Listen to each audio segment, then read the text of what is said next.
Alrighty guys, my fellow Xeon enjoyers, we have ourselves yet another Xeon related mobile suit. So this time around we are taking a look at the N3 or E3 custom that we are soon to get on global. So I'm actually pre-recording it right before we have it. But I think by the time you guys are watching this, maybe is going to be on the launch day. But anyways, this is going to be a close combat blue element unit. So this unit, I'm just gonna be honest with you guys, I really don't think it's that impressive.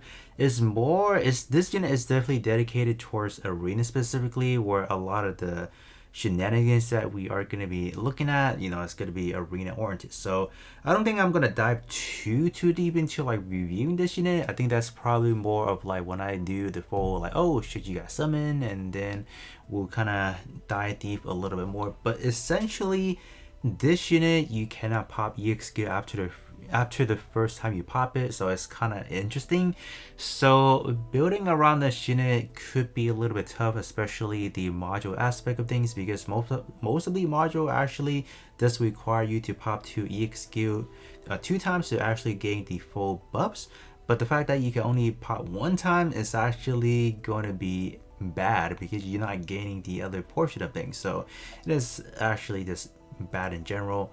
But other than that, this is just going to be purely a unit that you should use in arena, but I would say in general content, I don't think it's going to excel too much. So what we are trying to find out in this video is kind of like the weaponry rotation, because this is a close combat, and the layout for this one, main weapon is a close combat, presumably the heat saber, is that what it's called?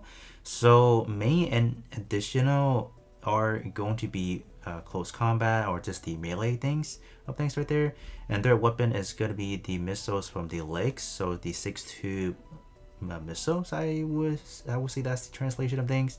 That's going to be a range, so you're doing 12 hits in total. Yeah, that's actually a lot, so that should be fine. But I mean, like, you're not charging an EXQ gauge anyway, so it shouldn't really matter all that much. So let's actually check out the Transcendence skill first.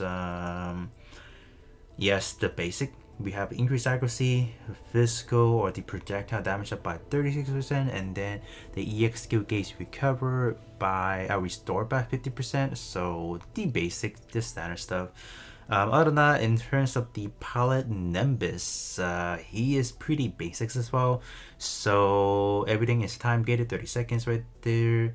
Popping EXQ, and then this one is upon popping EXQ. So most of them are upon popping EXQ. And after that, this pilot, you can just say, you can toss him in a trash can, because this pilot does not do you any good specifically if you are using N3, because there's literally no way to gain these buffs anymore, right? So that is kind of unfortunate that they are gated to EXQ activation, because it's only for 10 seconds. This you can kind of call this unit the 10-second units. That's it, because after that, this unit don't do much. All right, so we have that. In terms of what we're gonna do first, co-ops, test out the rotation, then hop into mock battle to see. I'm gonna try to simulate like an arena setting. After that, we're gonna hop into like an actual co-ops alongside with some other unit there global already have, and presumably some other one that we should be getting in the near future, just to gauge what we are looking at. But yeah, other than that, let's hop into just testing out the weaponry rotation. Alright, so I'm just gonna hop into the F91 co-ops just to see what is going on. So I am using Messer for the tank, so we can presumably pull some aggros on that. Gonna pop them EXQ animation just so you can see what is going on. So N3, let's see what we are looking at without any transcendent skill. So main, okay. Alright, so we got the rotation.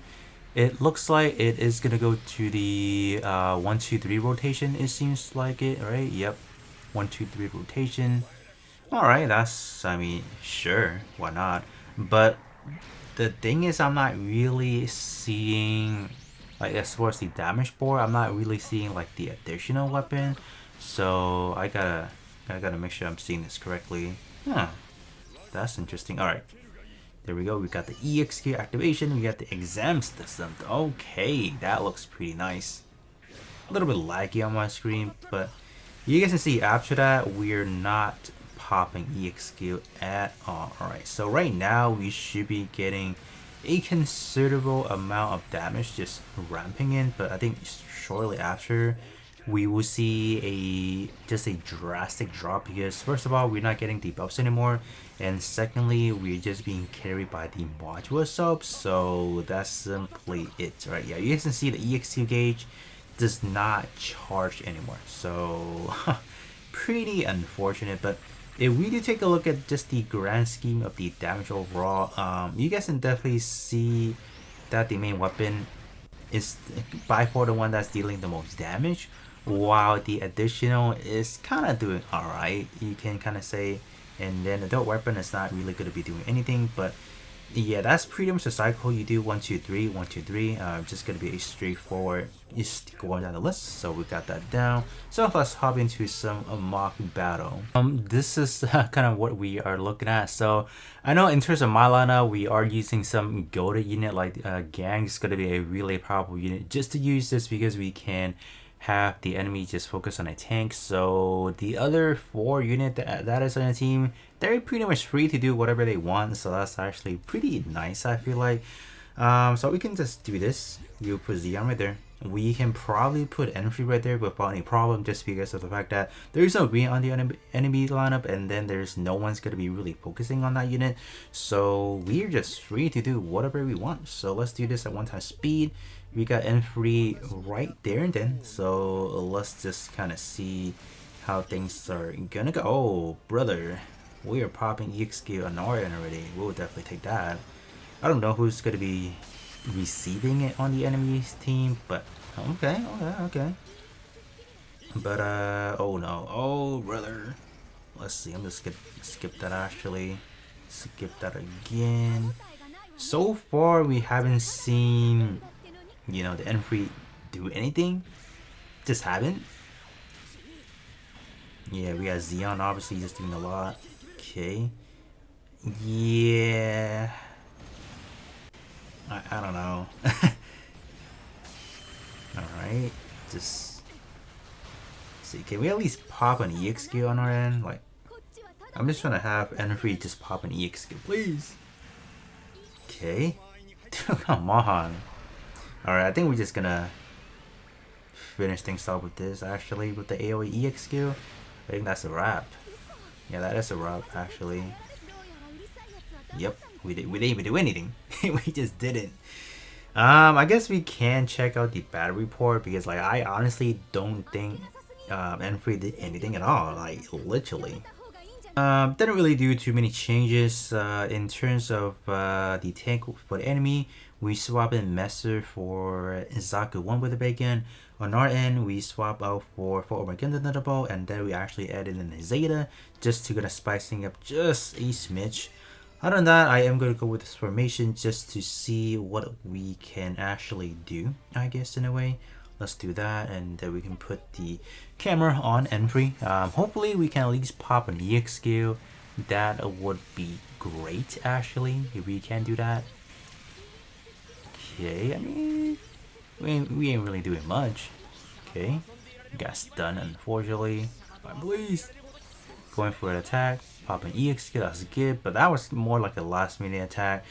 But I think that's pretty much it for the mock battle. We'll definitely check out the result first before we hop into the actual co-op run, but let's see. For this one is actually a little bit better. We can definitely see the additional weapon for this run is actually pretty significant. While we can see a tad of the third weapon pretending to do something, I do see like a smidge of green there. But other than that, I think it really depends on the situation that we are looking at. I know in terms of these mock battle, they're not the most realistic in a way, just because of the fact that there could be more units that I should add on the enemy lineup, but I just don't have them. So I can't really portray like an actual, oh, how is it in the global meta or whatever. But at least you guys are able to see firsthand how the Efreet can kind of function in arena in a way. But other than that, let's hop into some co-ops, and then we will see could this unit actually do something in co-op as well. Alright, so yeah, I think we will just use F91 as the co-op to run this once again. I do want to take this on to probably tier 3, but given the team and the situation that we're looking at, I don't think that will be too doable. So I think this one is probably going to be the best setup anyways. So we do have quite a lot of support actually for the N3. First of all, we do have Xeon providing the Xeon Force affiliated, so that's also going to get a buff right there. We do have the form of the Shards Galagoop offering damage cap increase to close combat, and as well as just damage up in general, so that should be fun. And then we are going to be bringing in a Zeta GR for the tanking, just because I mean Zeta GR is quite a capable tank just for normal attacks and wise, so that should be fine. Other than that, I think we should be good to go. And obviously, we cannot forget about Zagu, a unit that's been taunting me in global. Not having it really sucks, right? But we're gonna be bringing it in this situation, so let's kind of see. All right. First 30 seconds, entry should be quite capable. If we can pop some EX skill, that would be pretty good, right? Okay. I think we should be powered first EX skill, so yeah, instantly jumped up damage wise. It spikes up, but what happens after that? Let's see what's going on. Let's see. I mean, dude, that damage is actually quite impressive. I mean, despite the fact that it's only going to be like for your first 30 seconds, it's still pretty nice. And you guys can see the damage drop off is quite significant in a way. Now Xian's catching up. Even the Shards Galagu is coming up, and even look at that, the Shores the Zabi, man, the Zabi is not doing too good in this run. Oh, I forgot, it's blue element versus red, so I'm like, why are they doing way more? But it's kind of as expected. But there you guys have it. So this is kind of like the damage, kind of like the benchmarking that we are looking at right there. It's not too terrible. I would definitely say after popping that first EX skill, man, that damage does go up way up. But yes, definitely gradually feel the damage just kind of dropping down here and there for sure. For global wise, since global does not really have the best module for blue element, there's still not one where you can actually stack damage. We're still at the one where we have to elapse 30 seconds, then you get a 25% for both either physical or projectile, so we're still at that. And the other one is more for tank purposes, where you take damage, then you are able to dash out more damage. For Efreet Custom, I don't think those are, either of them are actually that great in a way.